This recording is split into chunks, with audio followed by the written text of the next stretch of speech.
भारतीय सेना की कर्नल सोफिया कुरैशी, जिन्होंने हाल ही में ऑपरेशन सिंदूर के दौरान देश का नेतृत्व किया और देश की सुरक्षा के लिए अपनी महत्वपूर्ण भूमिका निभाई, आज एक विवाद के केंद्र में हैं। मध्य प्रदेश सरकार के मंत्री और भारतीय जनता पार्टी भाजपा के वरिष्ठ नेता कुंवर विजय शाह द्वारा उनके खिलाफ की गई अपमानजनक टिप्पणी ने पूरे देश में आक्रोश पैदा कर दिया है। ये टिप्पणी न केवल एक सैन्य अधिकारी का अपमान है, बल्कि भारतीय सेना की गरिमा और राष्ट्रीय एकता पर भी एक हमला है। सवाल यह है कि आखिर हिंदुस्तान क्यों इस तरह के अपमान को सहन करे। ऑपरेशन सिंदूर और कर्नल सोफिया की भूमिका। कर्नल सोफिया कुरैशी भारतीय सेना के सिग्नल कोर की एक वरिष्ठ अधिकारी हैं, जिन्होंने अपने करियर में कई उपलब्धियां हासिल की हैं। वह पहली महिला अधिकारी हैं जिन्होंने फोर्स 18 जैसे बहुराष्ट्रीय सैन्य अभ्यास में भारतीय सेना का नेतृत्व किया। ऑपरेशन सिंदूर, जिसे भारत ने पहलगाम में हुए आतंकी हमले के जवाब में शुरू किया, में कर्नल सोफिया ने विदेश सचिव विक्रम मिस्री और विंग कमांडर व्योमिका सिंह के साथ प्रेस कॉन्फ्रेंस में हिस्सा लिया।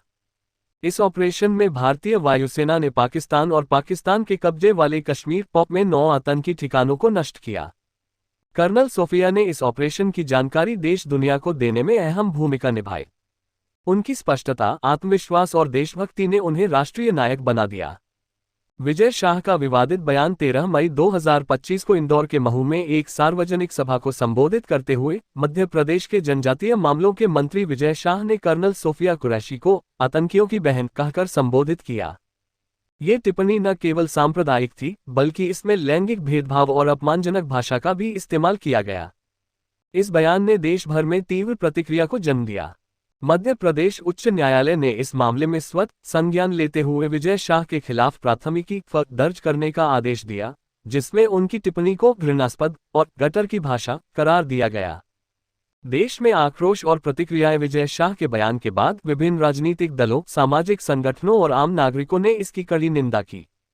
समाजवादी पार्टी सपा ने लखनऊ में अपने मुख्यालय के बाहर पोस्टर लगाकर भाजपा से माफी की मांग की। सपा नेता मोहम्मद इखलाक ने इसे न केवल एक महिला सैन्य अधिकारी का अपमान, बल्कि भारतीय सेना और राष्ट्रीय एकता पर हमला बताया। पोस्टर में लिखा गया, हिंदू मुस्लिम के नाम पर न बटेंगे, न बांट सकोगे, और हर हिंदुस्तानी का हौसला नफरत की सियासत के खिलाफ। कांग्रेस ने भी इस मामले में कड़ा रुख अपनाया। बूंदी के कांग्रेस नेता चरमेश शर्मा ने राष्ट्रीय मानवाधिकार आयोग (NHRC) में शिकायत दर्ज की, जिसमें कहा गया कि भारतीय सेना का सम्मान सर्वोपरि है और किसी सैन्य अधिकारी का इस तरह अपमान अस्वीकार्य है। शंकराचार्य स्वामी अविमुक्तेश्वरानंद सरस्वती ने भी इस बयान की निंदा करते हुए कहा कि यह टिप्पणी सांप्रदायिक नफरत को बढ़ावा देती है। सामाजिक कार्यकर्ता और गायिका नेहा सिंह राठौर ने कहा कि विजय शाह ने कर्नल सोफिया को आतंकियों की बहन इसलिए कहा क्योंकि वह मुस्लिम है, जो सांप्रदायिकता को उजागर करता है। इसी तरह ऑल इंडिया मजलिस-ए-इत्तेहाद मुस्लिमीन (AIMIM) के नेता वारिस पठान ने इसे सेना का अपमान करार दिया। कर्नल सोफिया का परिवार और उनकी प्रतिक्रिया। कर्नल सोफिया का परिवार भी इस घटना से आहत है। उनकी चचेरी बहन शबाना कुरैशी ने कहा, हम न हिंदू हैं, न मुसलमान, हम भारतीय हैं। उन्होंने अपनी बहन की उपलब्धियों पर गर्व जताया और कहा कि पाकिस्तान को सबक सिखाने में सोफिया ने जो भूमिका निभाई, वह हर भारतीय के लिए गर्व का विषय है।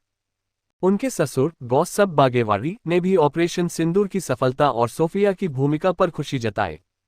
क्यों सहे हिंदुस्तान? ये घटना एक गंभीर सवाल उठाती है, आखिर क्यों हिंदुस्तान को इस तरह के अपमान सहने चाहिए? कर्नल सोफिया कुरैशी ने न केवल अपनी ड्यूटी निभाई, बल्कि देश की एकता और समावेशिता का प्रतीक बनकर उभरी। उनकी धार्मिक पहचान को आधार बनाकर की गई टिप्पणी न केवल उनकी व्यक्तिगत गरिमा पर हमला है, बल्कि यह भारतीय सेना की भावना और देश की एकता को कमजोर करने का प्रयास है। विजय शाह ने बाद में माफी मांगने की बात कही, लेकिन उनकी टिप्पणी का प्रभाव इतनी आसानी से खत्म नहीं होगा। ये घटना हमें सोचने पर मजबूर करती है कि क्या हमारा समाज अभी भी सांप्रदायिकता और लैंगिक भेदभाव की बेड़ियों में जकड़ा हुआ है? क्या एक महिला सैन्य अधिकारी, जो देश की सेवा में अपना सब कुछ समर्पित कर रही है, को इस तरह की टिप्पणियों का सामना करना चाहिए? निष्कर्ष, कर्नल सोफिया कुरैशी का अपमान केवल एक व्यक्ति का नहीं, बल्कि भारतीय सेना, देश की एकता और नारी शक्ति का अपमान है।